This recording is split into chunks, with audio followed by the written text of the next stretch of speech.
Hi, everyone, and welcome to Youth Amplified, a podcast that inspires, empowers, and connects.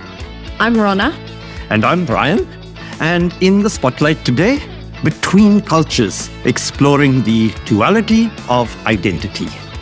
We're joined around the table by Saira, Daniya, Tahmid, and author and community mentor, Glenn Cossar. So let's dive right in. Tahmid, what does cultural identity mean to you? Cultural identity. So first, cultural identity to me, it means things that shape me as a person. Whether that be Formula One, which is my favorite sport, whether that be me being a Bengali boy in Australia, whether that be the food I eat, or the community that I'm surrounded by, or the traditions that I have. All of these things, they form my cultural identity. They make me who I am. They make me different to the people that are around me. And some things that I can talk about are things that make me different include Formula One. Formula One are my most favorite thing.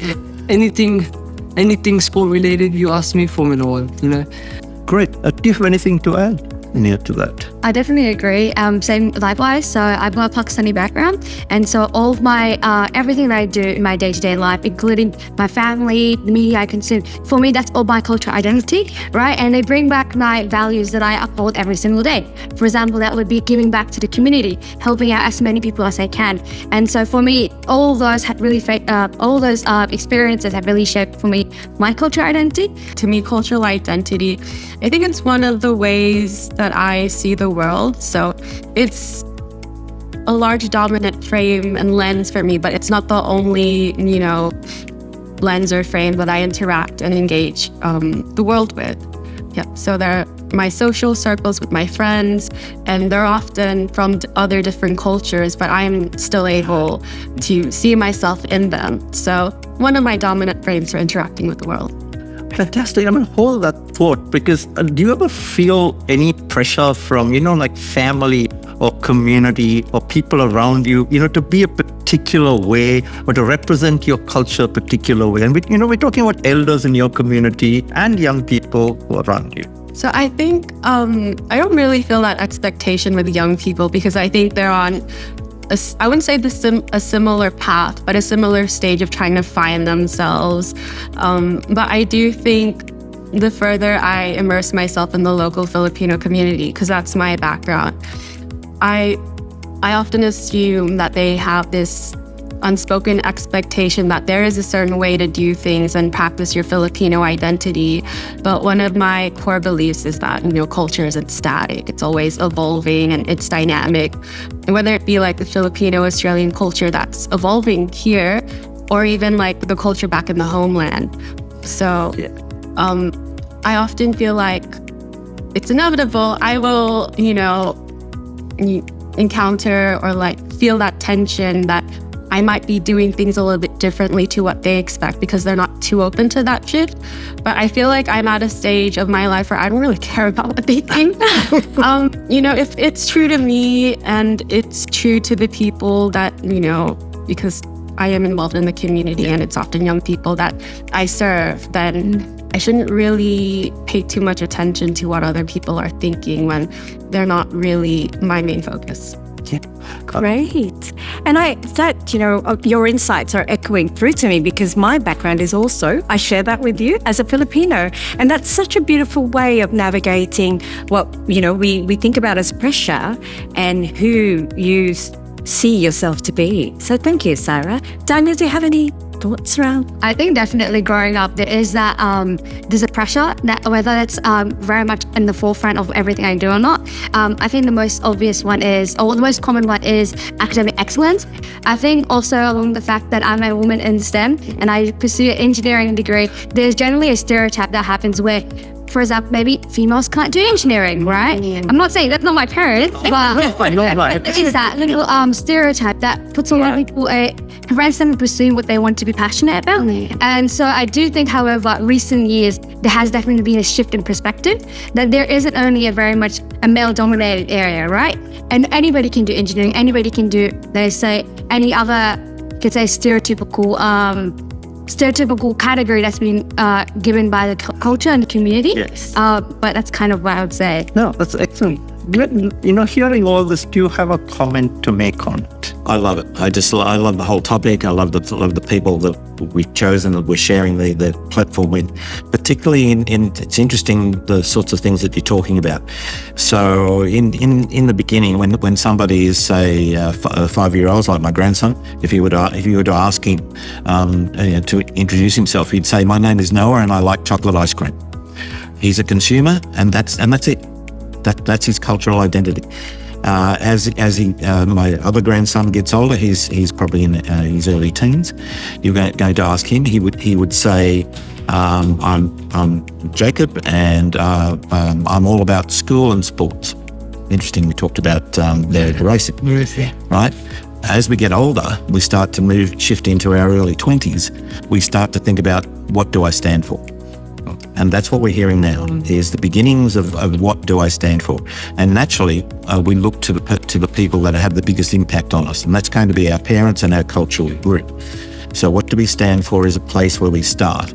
And I love what Saira was talking about in terms of it's important for me to think about what I want.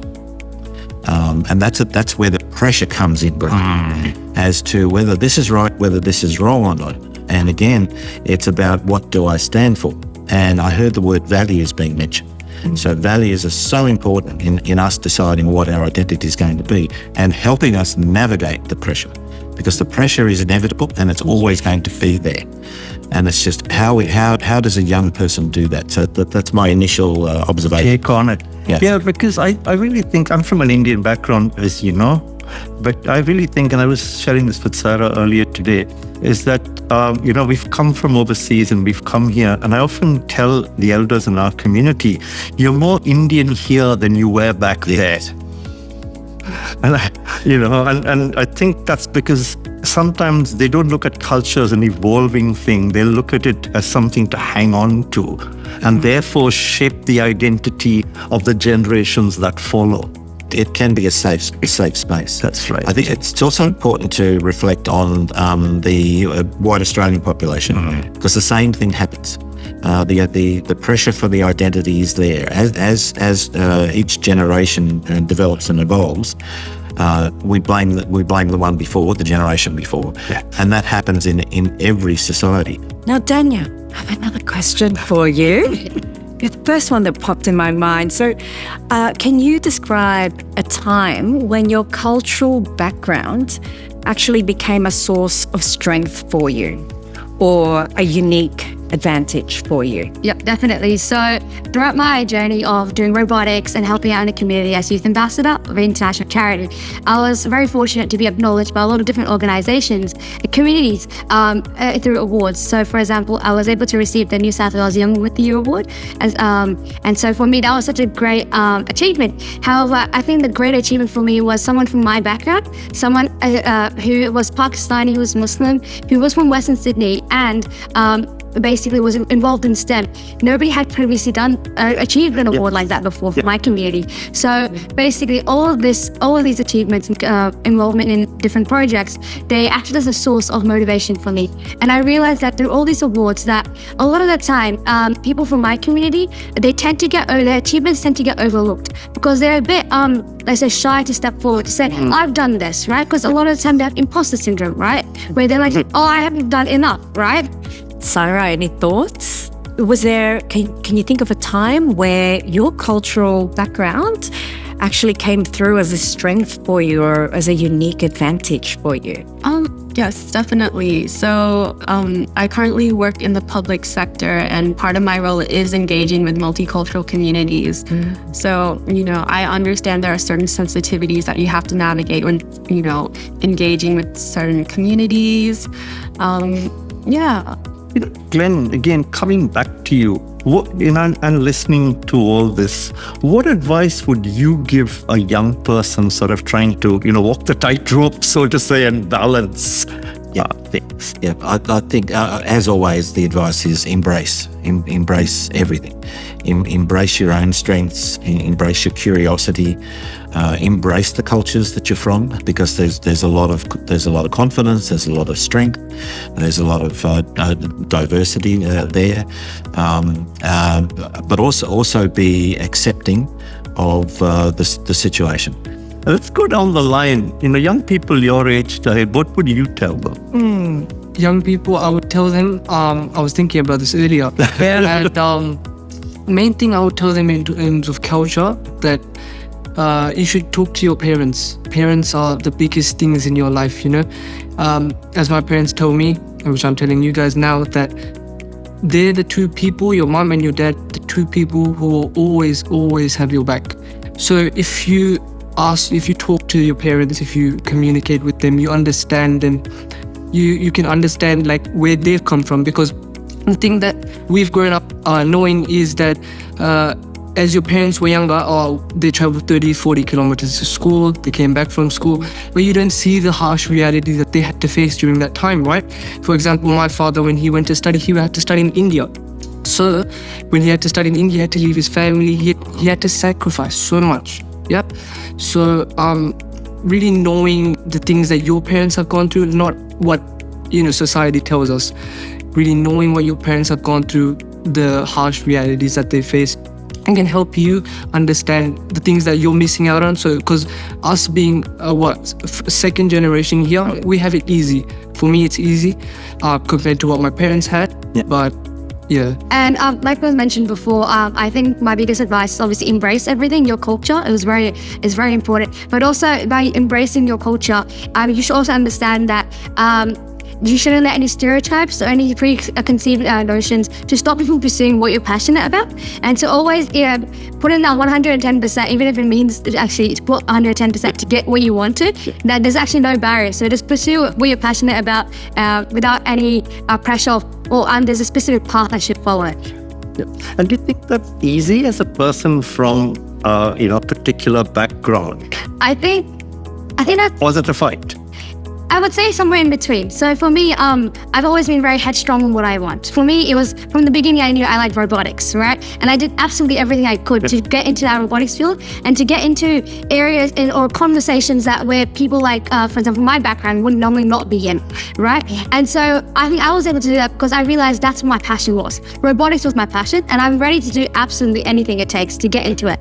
And I see there's a lot of students out there who, maybe it could be music, it could be academics that they really have a passion for, but they might feel like, no, there's a certain way I need to do things, right? And that may stop them. So I think it's a bit of a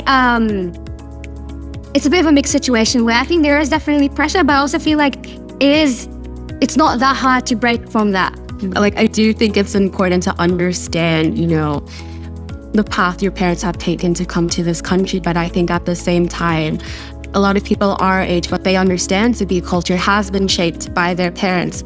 And to an extent, because I am Filipino religion, so I think it's important for young people to actually, expand their horizons and engage with the culture, with different points of accessibility that really piques their interest. So like music, dance, visual arts, mythology, and that's something I'm particularly looking into now.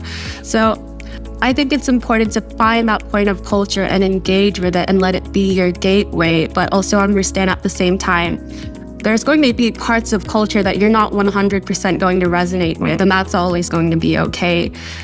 But I think my biggest advice for people exploring their cultural identity now is that when you do go on this path, be honest with yourself and have that self-awareness about where you stand.